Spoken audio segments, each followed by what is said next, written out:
ఈ 2024లో మీనరాశి ఫలితాన్ని వివరిస్తాను.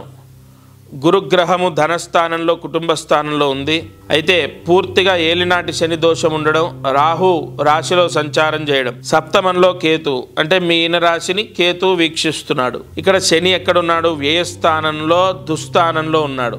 గురువు 5వ నెల వరకు వీళ్ళని కాపాడుతాడు. అంటే 5వ నెల వరకు పర్వాలేదు, బ్రహ్మాండంగా ఉంటుందని చెప్పడానికి లేదు, ఓకే, నాట్ బ్యాడ్. 5వ నెల తర్వాత మాత్రం వీళ్ళకి సమస్యలు తప్పవు.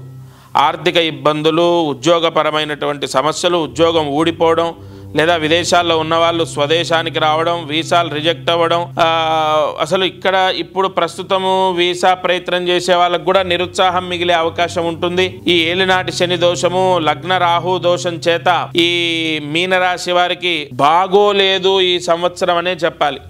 5వ నెల వరకు గురువు గ్రహము అనుకూలించడం ద్వారా డబ్బు వస్తుంది, వ్యాపారం బాగుంటుంది, కుటుంబంలో ప్రశాంతంగా ఉంటారు, ఏం కంగారు లేదు. కానీ వీళ్ళకి సంవత్సర ప్రారంభం నుంచి అనారోగ్య సమస్యలు అయితే వేధిస్తూనే ఉంటాయి.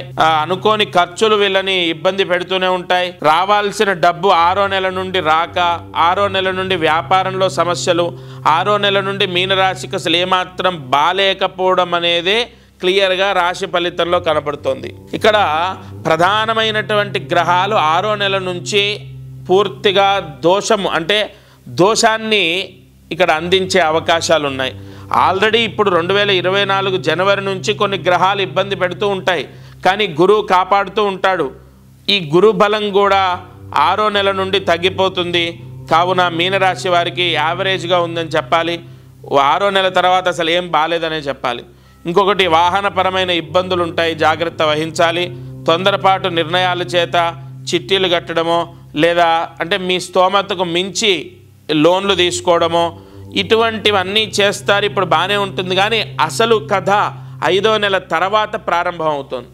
అప్పుడు మీరు చిట్టీలు కట్టలేక, లోన్లు కట్టలేక, అటు అన్ని చిక్కులన్నీ ఒకటేసారి మీద పడడం, అటు కుటుంబ విషయంలో సౌఖ్యం తగ్గడం, కుటుంబ విషయంలో చికాకులు, లేదా బయట డబ్బిచ్చిన వాళ్ళు సడన్గా అందరూ, ఒకరిద్దరు కాదు, ముగ్గురుంటే ముగ్గురు, నలుగురుంటే నలుగురు, అందరూ ప్రెజర్ చేయటం, సడన్గా రివర్స్ అయిపోతుంది జాతకం అంతా మీనరాశి వారిది. బాలేనటువంటి రాశుల్లో మీనరాశి ఒకటి.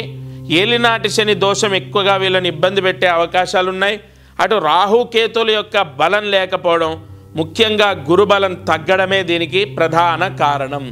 తగిన పరిహారాలు, ప్రాయశ్చిత్తాలు మీనరాశి వారు ఆచరించుకోవడం, ఎప్పటికైనా దైవమే శరణాగతి, దైవానుగ్రహం ఉంటే నాకేం కాదనే మనోధైర్యంతో ఉండడం, దైవారాధన చేసుకోవడం చాలా అవసరము. ఇవి 2024లో నేను చెప్పిన ఈ రాశి ఫలితాలు వారి వ్యక్తిగత జాతకానికి, ఈ రాశి ఫలితానికి తేడాలు ఉండే అవకాశాలు ఉంటాయి. వ్యక్తిగత జాతకంలో దశ అంతర్దశ యోగంగా ఉన్నప్పుడు ఇవి కొంత నేను చెప్పినటువంటివి ఆ ప్రభావం తగ్గే అవకాశం కూడా ఉండొచ్చు. దత్తార్పణమస్తు. అందరికీ నమస్కారం. ప్రతిరోజు ఈ కార్యక్రమాన్ని వీక్షిస్తున్న వాళ్లకు గమనిక, మనం చేసే పరిహారాలన్నీ సామూహికంగా అందరికీ చెప్పబడినటువంటివి. ఇక్కడ ఒక విషయాన్ని మీరు గ్రహించాలి. మానవ జన్మ, నేను కానీ మీరు కానీ ఎవరు జన్మనెత్తినా ఒక కర్మదోషంతోనే పుడతాం. ఆ కర్మదోషము విముక్తయ్యి మనకు అనేక కష్టాలు పోవాలంటే జాతకమే దానికి బలమైన ఆధారం.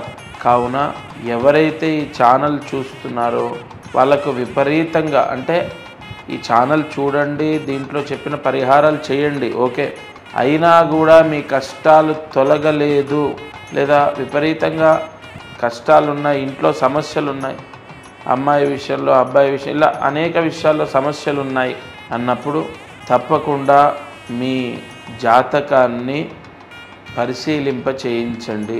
ఈ భూమండలం పైన జన్మించిన ప్రతి ఒక్కరూ వారి జాతకాన్ని చూయిస్తారు చాలా వరకు. అంటే ఇక నమ్మకాలు లేని వాళ్ళు తప్ప. జాతకం చూస్తే అనేక విషయాలు మనకు తెలుస్తాయి.